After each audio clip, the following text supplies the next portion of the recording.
ఉదయమున నీవు ఎవ్వరినీ కలుసుకొనక ముందు ప్రభువును కలుసుకో. నీవు ఎవ్వరినీ చూడకముందు ప్రభువును చూడు. నీవు ఎవ్వరితో మాట్లాడకముందు ప్రభువుతో మాట్లాడు. నీవు దేనిని వెదకకముందు ఆయన రాజ్యమును నీతిని వెదకు.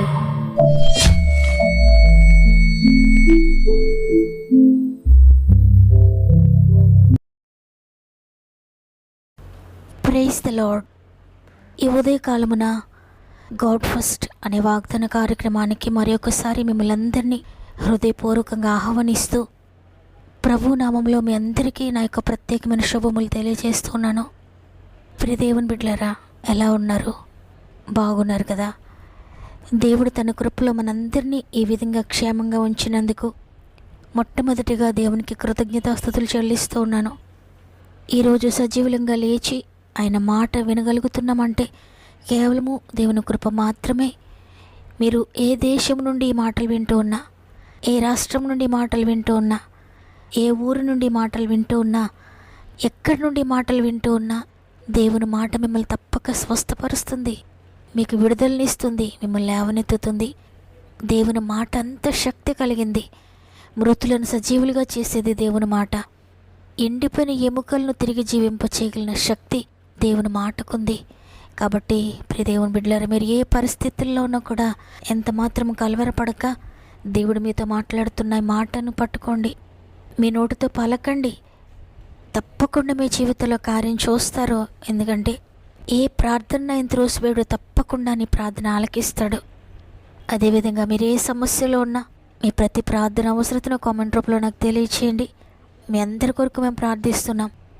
మీరు కూడా గాడ్ ఫస్ట్ అనే కార్యక్రమము అనేక మందికి ఆశీర్వాదకరంగా, అనేక మందిని ఆదరించేదిగా, అనేక మందిని బలపరిచేదిగా ఉండాలని మీ అనుదిన ప్రార్థనలో పరిచర్య అంతటి కొరకు జ్ఞాపకం ఉంచుకొనండి. మా కొరకు ప్రార్థించండి. ఈ వాక్యం చివరిలో మనందరం కలిసి ఒకరి కొరకు ఒకరు ప్రార్థన చేద్దాం. మన సహోదరి సహోదరుల భారమును మనం కూడా పంచుకుందాం. దేవుని అద్భుత కార్యములు మనం పొందుకుందాం. సమస్త మహిమ ఘనత ప్రభావములు దేవునికి చెల్లునుగాక.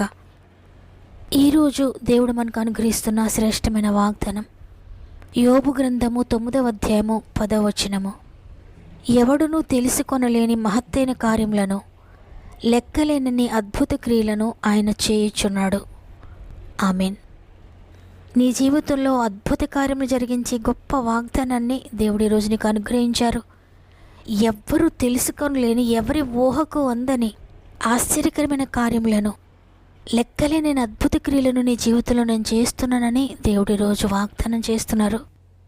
ఈరోజు నీవు ఒకవేళ ఒక్క కార్యం కొరకు ఆయన అడుగుతున్నావేమో, తండ్రి ఈ కార్యం నా జీవితంలో జరిగించండి అయ్యా, ఈ అద్భుతం నా జీవితంలో చేయండి తండ్రి అని అడుగుతున్నావేమో. కానీ ఆయన చెప్తున్నది ఏంటంటే, లెక్కలేని అద్భుతాలు నీ జీవితంలో చేస్తున్నానని, ఇంతవరకు అనేకమైనవి చేశాను, ఇక ముందు కూడా నేను చేయబోతున్నానని దేవుడు తెలియజేస్తున్నాడు.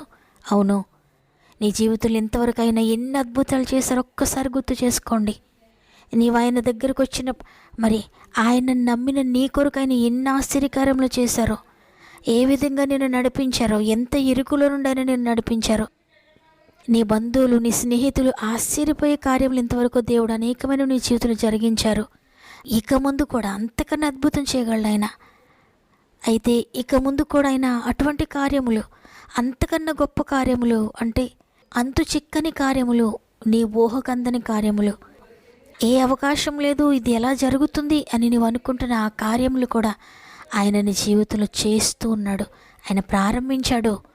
ఆ కార్యము త్వరలోనే ముగించబడబోతుంది. ఈ మాట యోబు తన స్నేహితులకు జవాబిస్తూ చెప్తున్నాడు. నిజమే, ఆయన నమ్మిన వారి జీవితంలో దేవుడు మహత్తైన కార్యము జరిగించగలడు. ఆయనకు అసాధ్యమైంది ఏదీ లేదు. అనేక అద్భుతాలు చేసే దేవుడు ఆయన అని తన నోటితో పలుకుతున్నాడు. అప్పటికి యోబు పరిస్థితి ఏ విధంగా ఉందంటే, తన శరీరం అంతా కుళ్ళిపోయింది, బిడ్డలందరూ చనిపోయారు, తన ఆస్తంతా కోల్పోయాడు, తన ఇల్లు కోల్పోయింది, భార్య దూషిస్తూ ఉంది, స్నేహితులు దూషిస్తున్నారు, బంధువులు దూషిస్తున్నారు. ఏమీ లేని వాడగా అన్నీ కోల్పోయి ఒంటరిగా మిగిలిపోయాడు. బూడిదలో కూర్చున్నాడు. శరీరము గోక్కోవడానికి కూడా గోళ్ళు లేకుండా ఉన్నాడు. అంత హీన స్థితిలో ఉండి యోబు మాట మాట్లాడుతున్నాడు.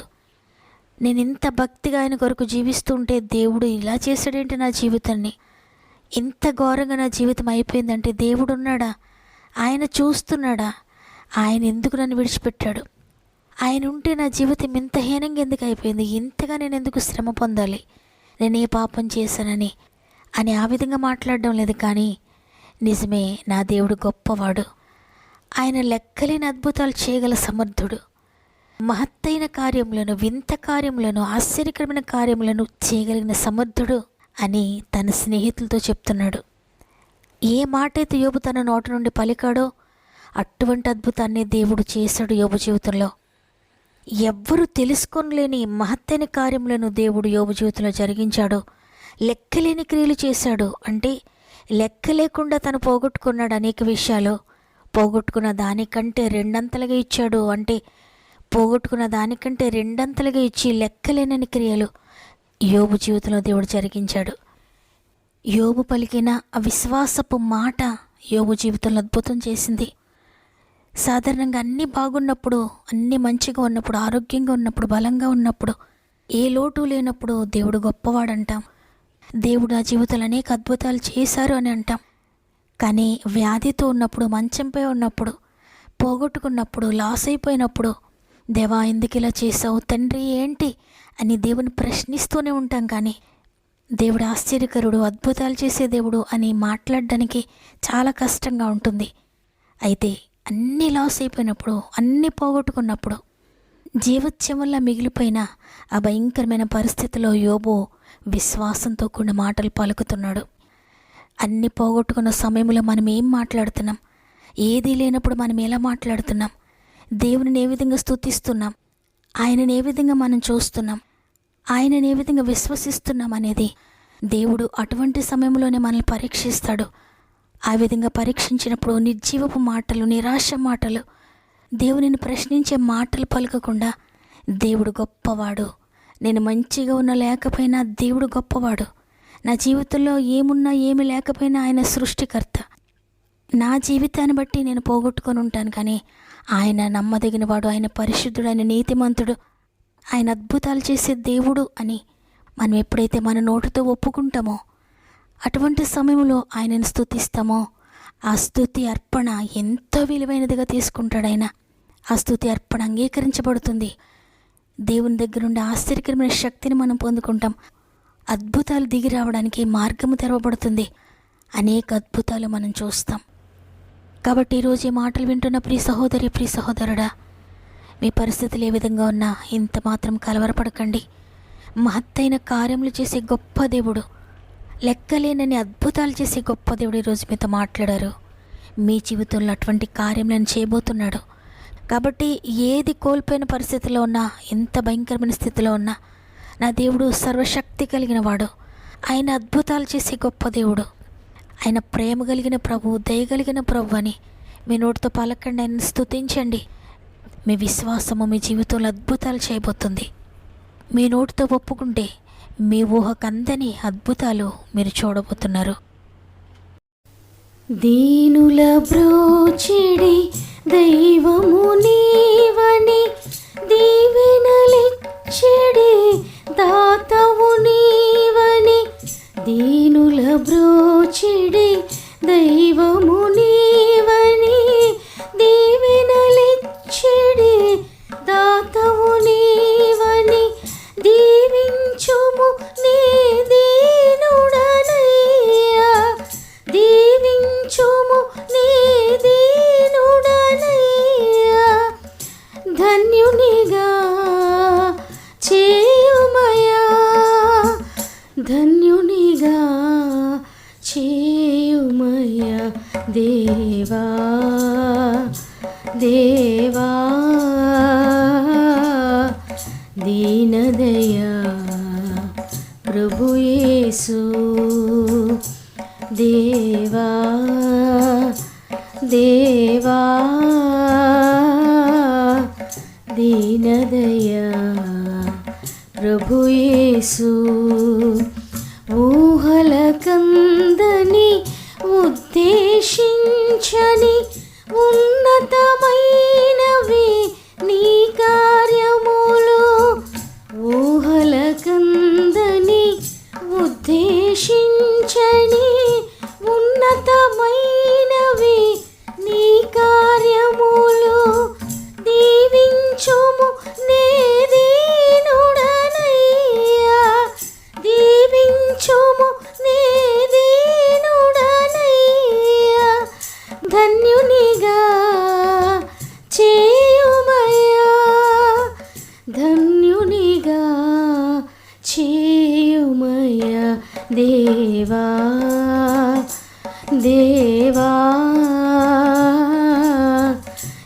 దీనదయా ప్రభు యేసు దేవా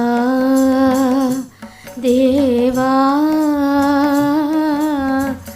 దీనదయా ప్రభు యేసు.